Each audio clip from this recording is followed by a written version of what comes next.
Hello all, this is Vikram Verma from New St. Stephen Public School Unit 3rd, and today we are going to discuss the chapter from class 11th of economics, that is law of demand, and this is the second video of this chapter. The topics that we are going to cover in this video are individual demand function, market demand function, law of demand, demand schedule, demand curve, assumptions of law of demand, why demand curve slopes downward. So these are the topics that we are going to cover in this video. So demand function, determinants of demand, है ना. Demand function shows the relationship between the demand of a commodity and its various determinants. It show how the demand for a commodity is related to and से own price of a commodity और income of the consumer और other determinants. ठीक है, तो यहाँ पर demand function या determinants of demand का क्या मतलब है ना, वो सारी चीज़ें जो डिमांड को प्रभावित करती हैं, है ना. अगर प्राइस बढ़ गया तो मैं कम यूनिट्स परचेज करूँगा, है ना. प्राइस अगर घट गया तो मैं ज़्यादा यूनिट परचेज करूँगा.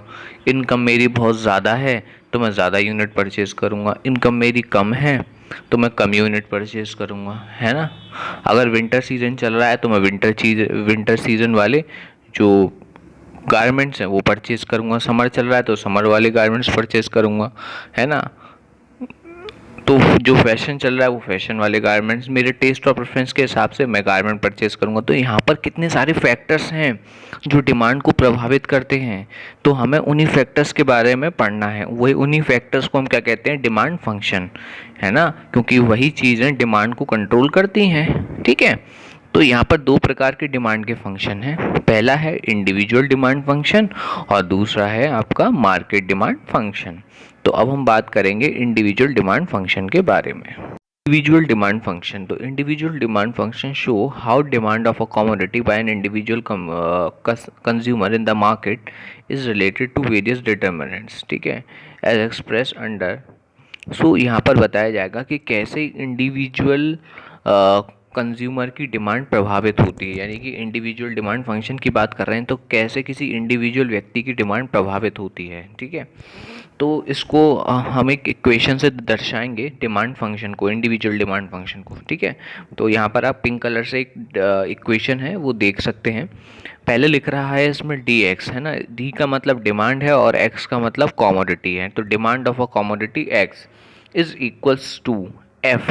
एफ मीन्स फंक्शन, है ना. कौन से डिटर्मिनेंट से कौन से फंक्शन है. पहला पी एक्स. पी एक्स का मतलब प्राइस ऑफ कमोडिटी एक्स. ठीक है, तो डिमांड सबसे पहले प्रभावित होती है अपने खुद के प्राइस से, own price of a commodity. ठीक है, अगर प्राइस बढ़ जाएंगे तो कम डिमांड होगी और प्राइस घट जाएंगे तो ज़्यादा डिमांड होगी. ठीक है, तो सबसे पहला क्या है इसमें, पी एक्स. उसके बाद है प्राइस ऑफ रिलेटेड गुड्स, है ना, वो अभी हम पढ़ेंगे डिटेल में. उसके बाद है वाई फॉर इनकम. ठीक है, उसके बाद है T for consumer taste and preference, है ना. हर पर्सन, हर इंडिविजुअल कंज्यूमर अपने टेस्ट और प्रेफरेंस के हिसाब से ही किसी भी कमोडिटी की यूनिट को परचेज करता है. अगर उसका टेस्ट और प्रेफरेंस, है ना, उस कमोडिटी के लिए अच्छा है तो वो ज़्यादा यूनिट परचेज करेगा, और अगर अच्छा नहीं है, इनफेवरेबल है, तो जितनी ज़रूरत है सिर्फ वो उतना ही परचेज करेगा. ठीक है, ई फॉर कंज्यूमर एक्सपेक्टेशन. ठीक है, तो ये सारे पॉइंट्स हैं जो किसके अंदर आते हैं, हमारे इंडिविजुअल डिमांड फंक्शन के अंदर आते हैं. ठीक है, तो सबसे पहला पॉइंट है इसमें own price of a commodity. Let just see what is own price of a commodity. Own price of a commodity का मतलब है कमोडिटी के खुद के प्राइस, है ना, उसको सबसे ज़्यादा प्रभावित करते हैं. ठीक है, अगर मैं बात करूं ऑरेंज की, तो ऑरेंज के अगर प्राइस कम होंगे तो लोग बाग ज़्यादा खरीदना चाहेंगे तो डिमांड उसकी बढ़ जाएगी, है ना. ऑरेंज के प्राइस अगर ज़्यादा होंगे तो लोग बाग उसको कम क्वांटिटी में परचेज करना चाहेंगे तो उसकी डिमांड क्या हो जाएगी, कम हो जाएगी. तो इसी प्रकार से सबसे पहला जो डिटर्मिनेंट है ना, जो डिमांड को प्रभावित करता है किसी भी प्रोडक्ट की, वो प्रोडक्ट का अपना खुद का प्राइस है. ठीक है, तो own price of a commodity, है ना, first influence the demand. Okay, let just see our next function is price of related goods. let's just see.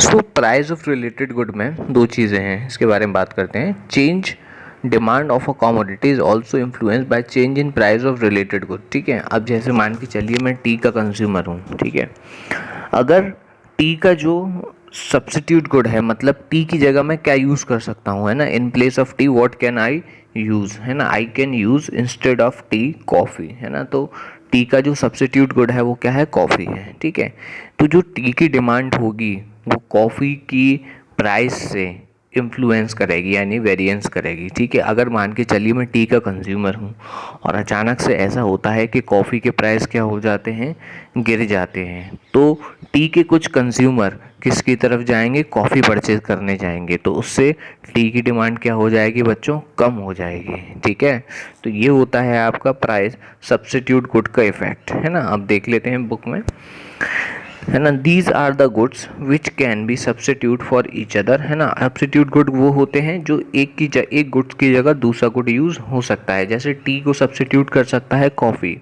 है ना, बॉल पेन को सब्स्टिट्यूट कर सकता है इंक पेन। ठीक है, तो इन case of such goods increase in the price of one, है ना, cause increase in the demand of other. ठीक है, and decrease in the price of one cause decrease in the demand of other. ठीक है, increase in the price of coffee for example, है ना, will increase the demand of T, है ना। मान के चलिए कि अगर कॉफ़ी के प्राइस बढ़ गए, है ना, तो जो कॉफ़ी पीने वाले हैं वो कुछ कंज्यूमर ऐसा होगा कि टी की तरफ चले जाएंगे, तो टी का जो डिमांड है वो बढ़ जाएगा और कॉफ़ी का डिमांड घट जाएगा। ठीक है, consumer will shift from the consumption of coffee to the consumption of tea. ठीक है, इसके लिए अभी हम कुछ एग्जाम्पल और देते हैं आपको, रुकिए। आप देखते हैं सब्स्टिट्यूट गुड का क्या इफेक्ट है। ठीक है, मान के लिए कि आप टी कंज्यूम कर रहे हैं, आप कॉफ़ी कंज्यूम कर रहे हैं, ठीक है, अब कॉफ़ी के प्राइस से 20 और ये कॉफ़ी के प्राइस बढ़ के 20 से कितने हो गए, 25 हो गए, तो कॉफ़ी के प्राइस हो गए ज़्यादा।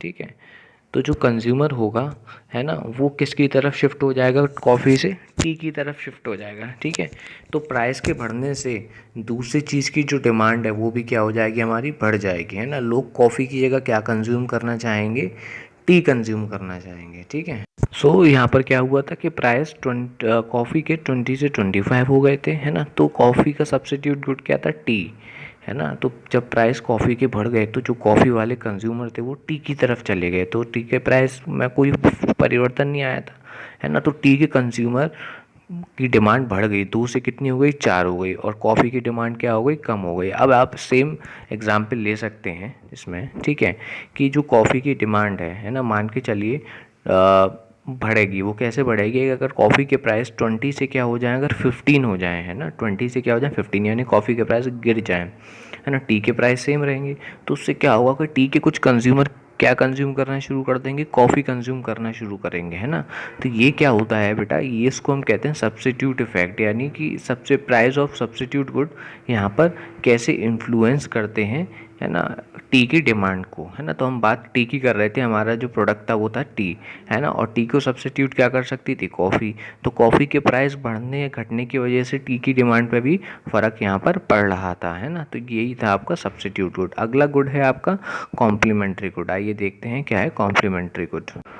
Now let just talk about the complementary good. ठीक है ना, कॉम्प्लीमेंट्री गुड वो होते हैं, है ना, जो एक के बिना आप दूसरा यूज़ नहीं कर सकते। ठीक है, जैसे कि अगर आपके पास सिर्फ पेन है ना, तो आप यूज़ नहीं कर सकते, आपको पेपर भी चाहिए, तो पेन और पेपर आप एक साथ यूज़ कर सकते हो ना, वो कॉम्प्लीमेंट्री गुड्स होते हैं, है ना। Complementary good are those goods which complete the demand of each other, है ना, आर देयरफॉर डिमांडेड टुगेदर, है ना। तो कॉम्प्लीमेंट्री गुड वो गुड्स होते हैं, है ना, जो एक दूसरे की डिमांड को कंप्लीट करते हैं और इसलिए वो उनकी डिमांड एक साथ होती है। जैसे कि फाउंटेन पेन और उसका इंक, है ना, फाउंटेन पेन किसी काम का नहीं है बिना इंक के। ठीक है, ब्रेड या फिर बटर एक साथ यूज़ होते हैं। ठीक है, पेट्रोल और कार एक साथ यूज़ होते हैं, है ना। In case of complementary good a fall in the price of one cause increase in the demand of other, है ना, a rise in the price of one cause decrease in the demand of other.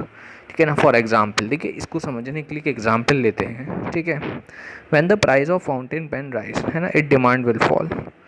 तो अब price हैं fountain pen के, अगर वो बढ़ जाएंगे तो उसकी डिमांड कम हो जाएगी। ठीक है ना, इसीलिए इंक की डिमांड भी क्या हो जाएगी, कम हो जाएगी।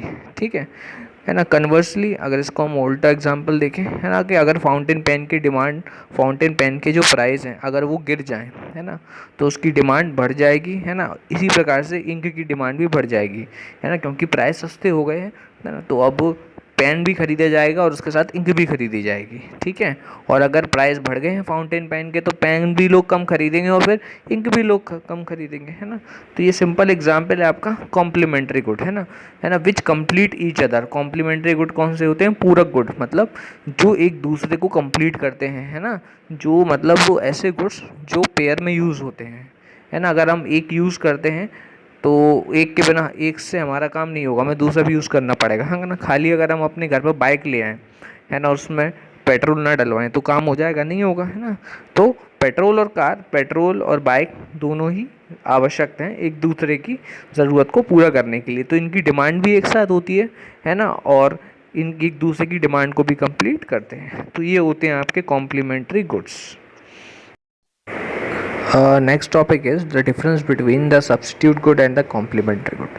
Substitute good are those goods, है ना, which cannot be interchanged for use, है ना। तो substitute good वो होते हैं, है ना, जो एक दूसरे के साथ इंटरचेंज यूज़ हो जाते हैं, ठीक है। अच्छा, एक की जगह आप दूसरा यूज़ कर सकते, तो इंटरचेंज हो जाते हैं, एक की जगह दूसरा ले सकता है। कॉम्प्लीमेंट्री गुड्स वो होते हैं विच complete the demand of each other, है ना, जो एक दूसरे की डिमांड को कंप्लीट करते हैं ना, जो एक साथ ही यूज़ कर सकते हैं हम, है ना। When the price of substitute good increase the demand of the given good rise and vice versa, है ना। और टी और coffee, Pepsi and Coke, ball pen and ink pen, ये इसके एग्जाम्पल है ना। जब सब्स्टिट्यूट गुड के प्राइस अगर बढ़ जाते हैं, ठीक है, तो उनकी डिमांड भी क्या हो जाती है? बढ़ जाती है, ठीक है। तो दूसरा कॉम्प्लीमेंट्री गुड में क्या है? When the price of complementary good increase the demand for the given good fall, है ना, and vice versa means opposite, है ना। पेन और इंक इसका एग्जाम्पल है, bread and butter and car and petrol. तो ये इसके एग्जाम्पल थे सब्स्टिट्यूट गुड्स के एंड कॉम्प्लीमेंट्री गुड्स के, ठीक है।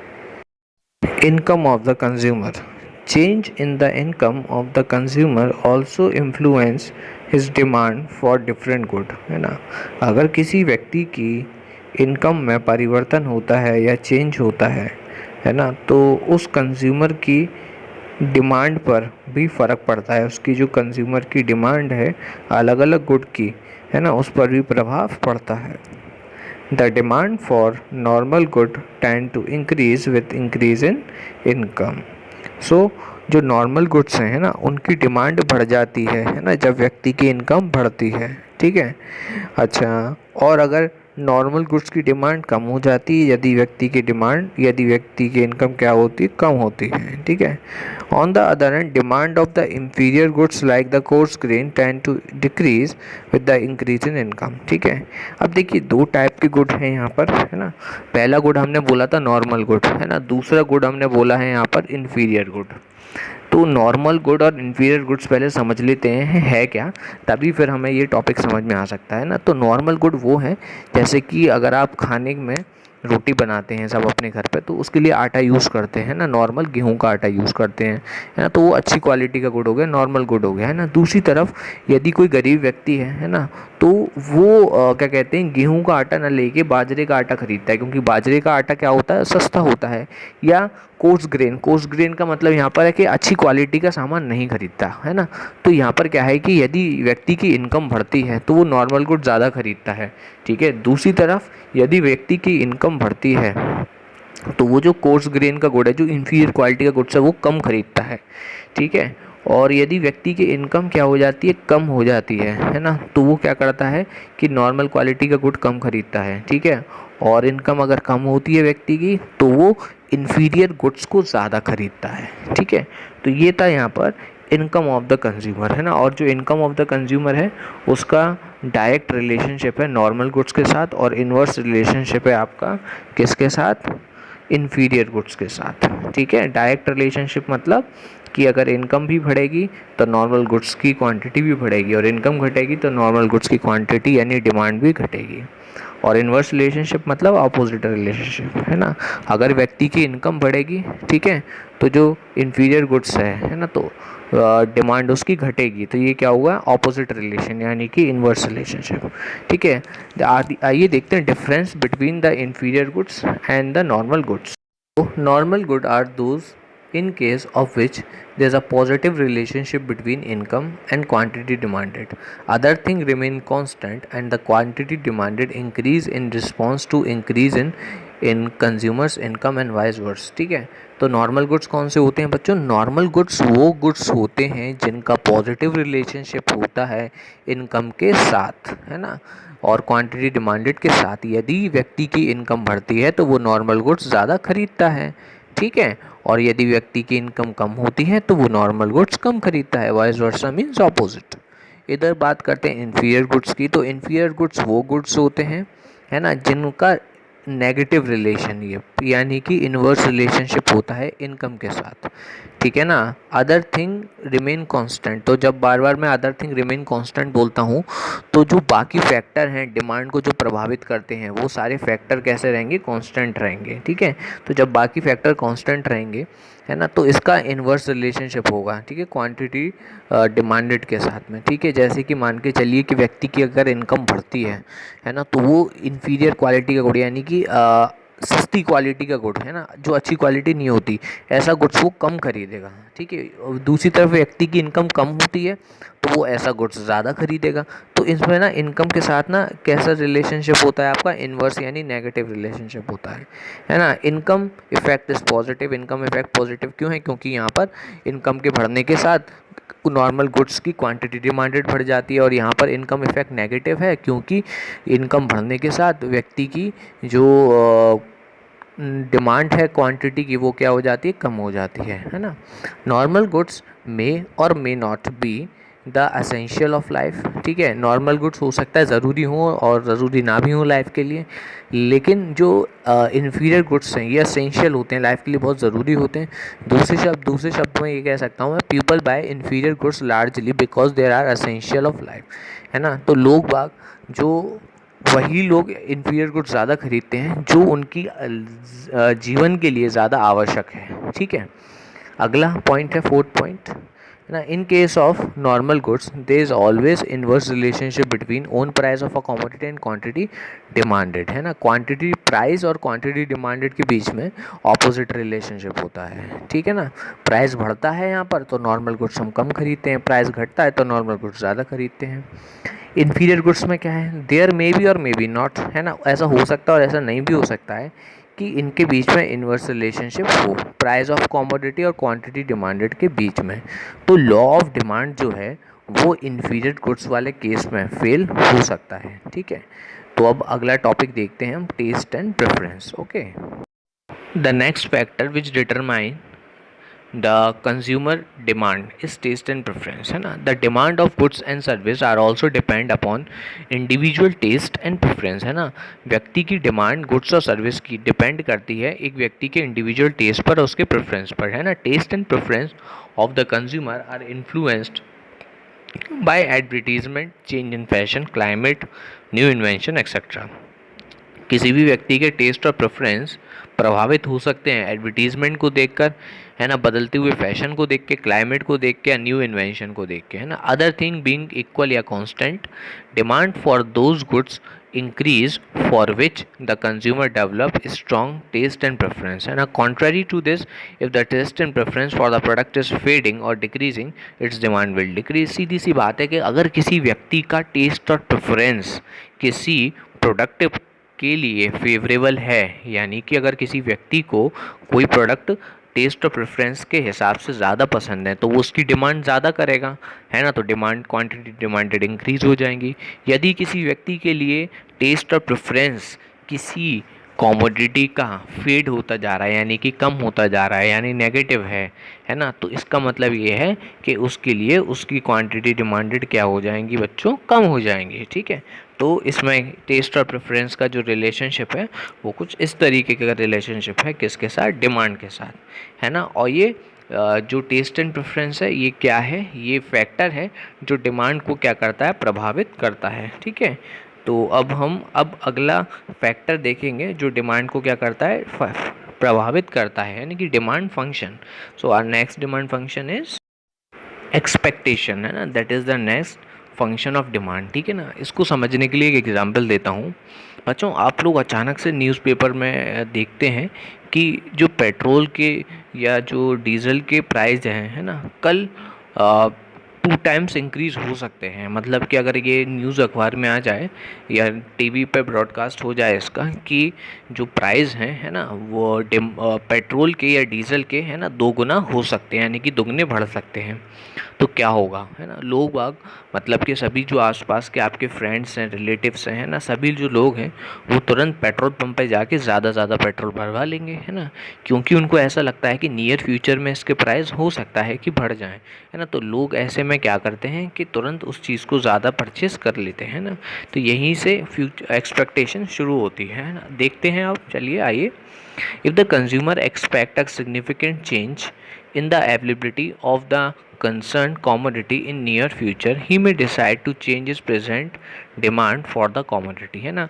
यदि किसी व्यक्ति को इस प्रकार की एक्सपेक्टेशन है कि फ्यूचर अवेलेबिलिटी किसी भी कॉमोडिटी की नियर फ्यूचर में परिवर्तित हो सकती है, तो वो प्रेजेंट डिमांड कॉमोडिटी की उसको चेंज कर सकता है। Particularly if the consumer fair acute shortage of the commodity in the near future, है ना, he may raise his present demand for the commodity at the existing price, है ना। अगर किसी व्यक्ति को लगता है कि नियर फ्यूचर में किसी चीज़ की डिमांड, किसी चीज़ की शॉर्टेज होने वाली है ना, वो चीज़ फ्यूचर में जाके थोड़ा सा हमें कम मिलेगी, तो ऐसे में क्या करता है कि व्यक्ति अपनी प्रेजेंट डिमांड को क्या करता है, बढ़ा देता है ना, और वो चीज़ जाके ज़्यादा खरीद लेता है ना, उसका ज़्यादा क्या कर लेता है, वो स्टोरेज कर लेता है ना। तो यही है आपकी एक्सपेक्टेशन, है ना, और ये है एक डिमांड का फंक्शन जो डिमांड को क्या करता है, प्रभावित करता है। ठीक है।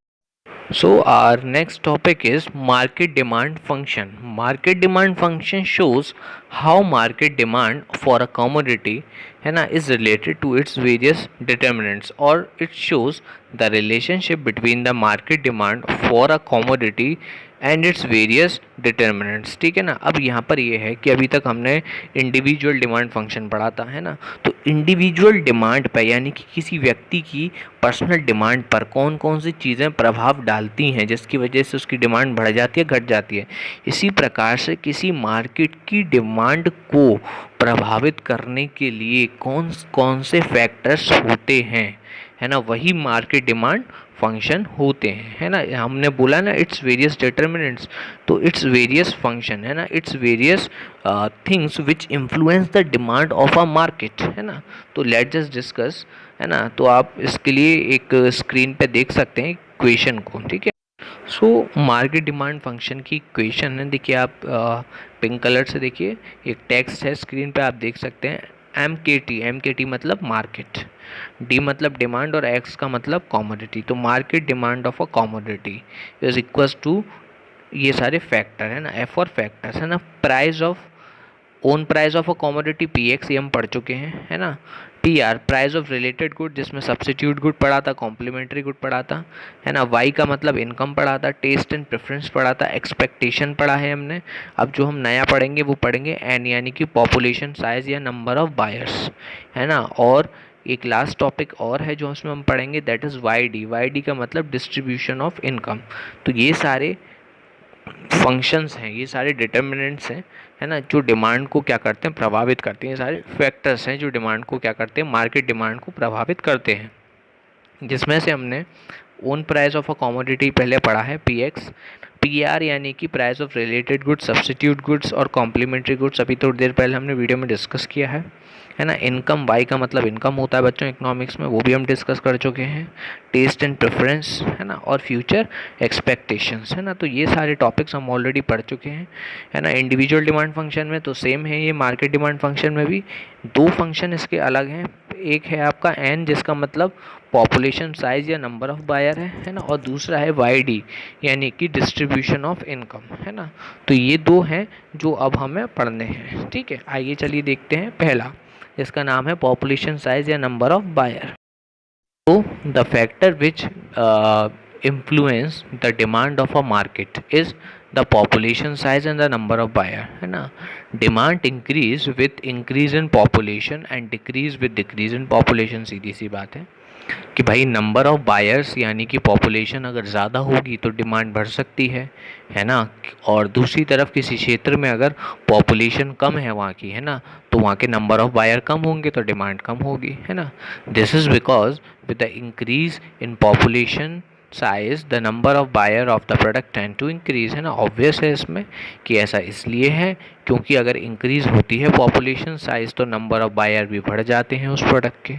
Composition of population also effect demand. देखिए पॉपुलेशन की कंपोजिशन की बात करें तो उसका क्या मतलब है, यहाँ पर अगर हमारी टोटल पॉपुलेशन है ना, उसमें चिल्ड्रन कितने आते हैं, मतलब फिर 10 ईयर से नीचे कितने लोग हैं, मतलब कितने पॉपुलेशन में बच्चे हैं, है ना, कितने टीनेजर हैं जिनकी एज आपकी 15 से लेके 20 तक या 19 तक है ना, कितने मीडियोकर एजेस वाले हैं, है ना, 30 to 40 वाले हैं, कितने सीनियर सिटीज़न हैं। तो जिस एरिए में, है ना, जो प्रोडक्ट हम सेल कर रहे हैं, है ना, जिस प्रोडक्ट की डिमांड की हम बात कर रहे हैं, है ना, उस एरिए में उस एज के कंज्यूमर जो हमारा प्रोडक्ट यूज़ करते हो अगर वो ज़्यादा होंगे तो उस एरिए में उस चीज़ की डिमांड कैसी होगी, ज़्यादा होगी, है ना। और अगर उस एरिए में हमारे एज के जो कंज्यूमर हैं वो अगर कम होंगे तो उसकी डिमांड भी क्या होगी, कम होगी, है ना। तो ये था आपका पॉपुलेशन साइज और नंबर ऑफ़ बायर। तो पॉपुलेशन साइज और नंबर ऑफ़ बायर से जो मार्केट डिमांड है वो क्या होती है, प्रभावित होती, यानी इन्फ्लुएंस्ड होती है ना। और इसको हम क्या कहते हैं, ये एक डिटर्मिनेंट है किसका, डिमांड का, यानी कि एक डिमांड का एक फंक्शन है। आइए चलिए अगला फंक्शन देखते हैं डिमांड का, यह है distribution of income. So, distribution of income. Market demand is also influenced by the change in the distribution of income in the society. है ना, if the income is equitable distributed, है ना, equally distributed, है ना, there will be no demand, है ना। if the income is not equitably distributed there will be less demand, है ना। in the later case more income will concentrated with the rich and larger segment of the society will be poor, and because of its low income the market demand is also be low। देखिए distribution of income ये हमारी India का बहुत पुराना मुद्दा है ना, क्योंकि कुछ ही सेक्शन है हमारी सोसाइटी की जो ज़्यादा रिच हैं, तो मतलब जो कुछ ही लोगों के पास ज़्यादा इनकम है, तो जब कुछ ही लोगों के पास ज़्यादा इनकम होगी तो चीज़ों की जो डिमांड है वो कुछ ही लोग कर पाएंगे, है ना। तो यहाँ पर डिस्ट्रीब्यूशन ऑफ इनकम से यही मतलब है कि कितने लोगों पर इनकम ज़्यादा है, तो जिनके पास इनकम ज़्यादा है वो डिमांड ज़्यादा कर सकते हैं, जिनके पास इनकम कम है वो डिमांड क्या कर सकते हैं, कम कर सकते हैं। तो ये एक फैक्टर है जो डिमांड को क्या करता है, प्रभावित करता है। ठीक है, आइए अगला टॉपिक देखते हैं अब, लॉ ऑफ डिमांड। ठीक है ना, the law of demand states that other thing being equal or constant, quantity demanded increase with decrease in the own price of a commodity and vice versa। Vice versa means when there is an increase in the own price of a commodity, है ना, quantity demanded decreases। ठीक है, so in other words there is an inverse relationship between the quantity demanded of a commodity and its own price, है ना। other things remain constant, the term other thing remain constant implies to all other determinants of demand, है ना, other than own price of a commodity, है ना, remain constant। ठीक है, तो law of demand हमें क्या बताता है, तो लॉ ऑफ डिमांड हमें ये बताता है कि जब बाकी जो डिटर्मिनेंट्स है, बाकी जो फैक्टर्स हैं डिमांड के, वो क्या रहेंगे, कांस्टेंट रहेंगे, मतलब उसमें कोई छेड़छाड़ नहीं होगी, वो रिमेन सेम रहेंगे, है ना। तो जब क्वांटिटी डिमांडेड क्या होगी, इंक्रीज़ होगी, जब प्राइस क्या हो जाएंगे, कमोडिटी के कम हो जाएंगे। यानी अगर किसी कमोडिटी की प्राइस बढ़ जाते हैं तो उसकी क्वांटिटी डिमांडेड क्या हो जाएगी, कम हो जाएगी, और अगर किसी कमोडिटी के प्राइस कम हो जाते हैं तो उसकी क्वांटिटी डिमांडेड बढ़ जाएगी, है ना। तो ये लॉ ऑफ डिमांड है, इसमें प्राइस और क्वांटिटी डिमांडेड के बीच में इन्वर्स रिलेशनशिप है ना, और other things remain constant other than own price of a commodity, है ना। कमोडिटी के खुद के प्राइस को छोड़कर बाकी जो फैक्टर्स हैं जो डिमांड को प्रभावित करते हैं, जो डिटर्मिनेंट्स हैं, वो सारे कैसे रहेंगे, कांस्टेंट रहेंगे, सेम रहेंगे। तो ये है आपका लॉ ऑफ डिमांड, है ना।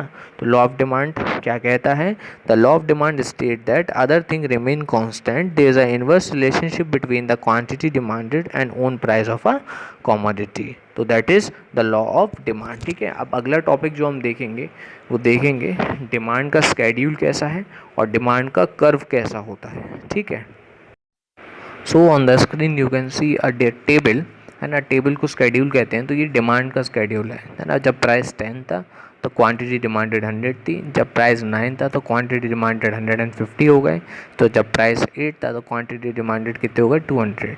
तो प्राइस 10 से 9, 9 से 8 और क्वांटिटी 100 से 150 और 150 से 200। तो प्राइस कम हो रहा है और क्वांटिटी डिमांडेड बढ़ रही है ना। तो ये क्या है, एक इन्वर्स रिलेशनशिप है प्राइस और क्वांटिटी डिमांडेड के बीच में, है ना। तो अब इसी टेबल के बेस पर, अब इसी डिमांड स्केड्यूल के बेस पर अब हमें क्या बनाना है, डिमांड का कर्व बनाना है।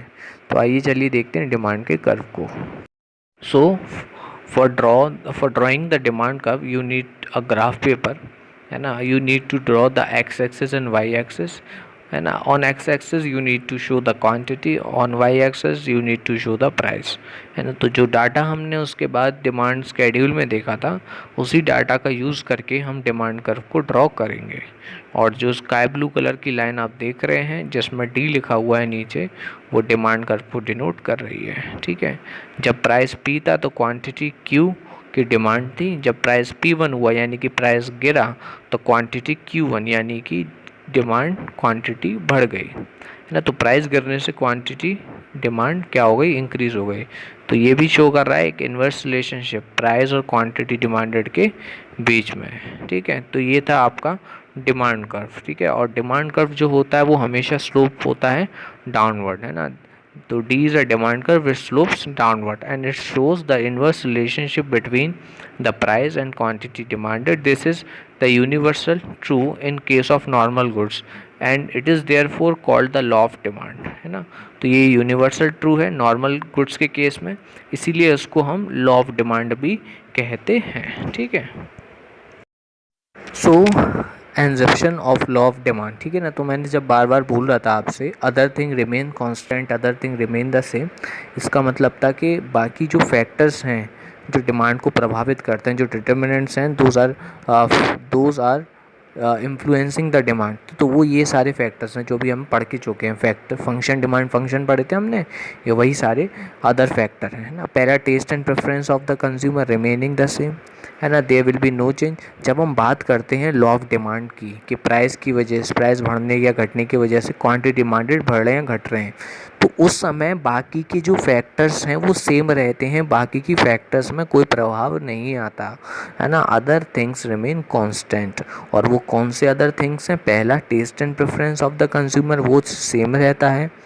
There will be no change in the income of buyer, buyer की इनकम में कोई परिवर्तन नहीं होता, इनकम सेम रहती है। रिलेटेड गुड के प्राइस में कोई परिवर्तन नहीं होता और कंज्यूमर कोई एक्सपेक्ट नहीं करता सिग्निफिकेंट चेंज में, है ना। Availability of the commodity near future, है ना, फ्यूचर में आके, है ना, कॉमोडिटी की अवेलेबिलिटी पर कोई प्रभाव नहीं पड़ेगा, इस प्रकार का कोई भी चेंज वो एक्सपेक्ट नहीं करता है। तो ये सारे एग्जेप्शन थे लॉ ऑफ डिमांड के, है ना, जिसमें अदर थिंग रिमेन कांस्टेंट हम बोलते हैं। ये सारे वही फैक्टर्स हैं जो भी आप पढ़ के चुके हैं ना। डिमांड फंक्शन जो हमने पढ़े थे, इंडिविजुअल डिमांड फंक्शन या मार्केट डिमांड फंक्शन, ये सब वही हैं। ठीक है, इसमें कंफ्यूज नहीं होना है आपको, यही एग्जेप्शन भी कहलाते हैं डिमांड के। Okay, so let's just see the next topic. Our next topic is why more of a good is purchased when prices fall. Why does the demand curve slope downward, है ना। तो ये दोनों सवालों के जो जवाब हैं उनके काफ़ी सारे आंसर हैं, देखते हैं हम। डिमांड जो स्लोप है ना, वो डाउनवर्ड स्लोप है ना, इंडिकेट करता है कि more is purchase in response to fall in price, है ना। जब प्राइस कम होता है तो हम ज़्यादा क्वांटिटी डिमांड करते हैं, है ना। तो इन्वर्स रिलेशनशिप बताता है ये ऑन प्राइस ऑफ कमोडिटी और क्वांटिटी डिमांडेड के बीच में, है ना। तो इसको हम ऐसे एक्सप्लेन करेंगे, उसके कुछ फैक्टर्स हैं। सबसे पहले law of diminishing marginal utility. इस लॉ के हिसाब से, है ना, जैसे जैसे कमोडिटी का कंजप्शन हम बढ़ाते जाते हैं तो मार्जिनल यूटिलिटी जो उससे ड्राइव्ड होती हैं एडिशनल यूनिट से वो क्या होती जाती हैं, कम हो जाती हैं, है ना। तो accordingly for every additional unit to be purchase the consumer is willing to pay less and less, है ना। वही वाला एग्जाम्पल है कि आप कहीं से क्या कहते हैं, कहीं आप एक्सरसाइज करके आ रहे हैं या खेल के आ रहे हैं बाहर से, और आपको पानी की बहुत तेज़ आवश्यकता है ना, आप 2-3 गिलास पानी भी पी जाते हैं। तो जब पहला गिलास पानी पीते हैं तो आपकी जो सेटिस्फेक्शन है आपको सबसे ज़्यादा मिलती है। जब आप दूसरा ग्लास वाटर का पीते हैं तो आपको सेटिस्फेक्शन लेवल थोड़ी कम हो जाती है, तीसरा पीते हैं तो और सेटिस्फेक्शन लेवल कम हो जाता है। तो इसी प्रकार से जब हम अतिरिक्त कमोडिटी का कंजप्शन करते जाते हैं तो सेटिस्फेक्शन लेवल हमारा क्या होता जाता है, कम होता जाता है ना, और consumer is willing to pay less and less price. ठीक है, तो ये था आपका law of diminishing marginal utility. ये एक कारण है ना, डिमांड कर्व के स्लोप डाउनवर्ड होने का। ठीक है, का कारण है इसका income effect. Income effect refers to the effect on the quantity demanded when the real income of the buyer change owning to change in the price of commodity. With the fall in the price, है ना, the real income increase, है ना, accordingly the demand of the commodity expand, है ना। इसको हम कैसे समझ सकते हैं ना, इसके लिए एग्जाम्पल मैं आपको बताता हूँ, तभी ये आपको समझ में आएगा, अन्यथा आपको इनकम इफेक्ट समझ में नहीं आ सकता। ठीक है, आप इसको ऐसे समझिए कि आप गेहूं का आटा यानी कि व्हीट फ्लोर लेने जाते हैं। ठीक है, आप 10 kg परचेज़ करते हैं और 1 kg का प्राइस मान के चलिए कि आपका 100 रुपीज़ है ना, तो 100 इंटू 10 आप 1000 रुपीज़ आप पे करते हैं। ठीक है, और आपकी इनकम भी कितनी है, 100 ही है। यदि मान के चलिए कि प्राइस अगर घट जाए, प्राइस अगर आपका 1000, ये मैंने बताया था आपको कि 100 रुपीज़ था, प्राइस 100 रुपीज़ से 90 रुपीज़ हो जाए, है ना, तो आप 10 kg कितने में परचेज़ कर लेंगे, 900 में परचेज़ कर लेंगे। तो इसका मतलब आपके पास रियल इनकम कितनी बढ़ जाएगी, आपकी 100 रुपीज़ से रियल इनकम बढ़ जाएगी, क्योंकि आपके पास तो 1000 रुपये होते थे 10 किलो का आटा खरीदने के लिए, लेकिन वही प्राइस के गिरने की वजह से आप वही आटा सेम 10 किलो आप 900 रुपये का खरीद पा रहे हैं। तो आपकी रियल इनकम कितने से बढ़ गई, 100 रुपये से बढ़ गई। तो आप ज़्यादा क्वान्टिटी को आप परचेज़ कर सकते हैं। वही अगर प्राइस बढ़ जाता है मतलब 100 रुपये पर केजी था, अब 100 से अगर 110 हो जाए, है ना, 100 रुपये से 110 रुपये प्रति केजी हो जाए प्राइस, है ना, तो आप 1000 रुपये में 10 किलो आटा नहीं परचेज़ कर पाओगे, है ना, आपको 1100 रुपये देने होंगे उसके लिए।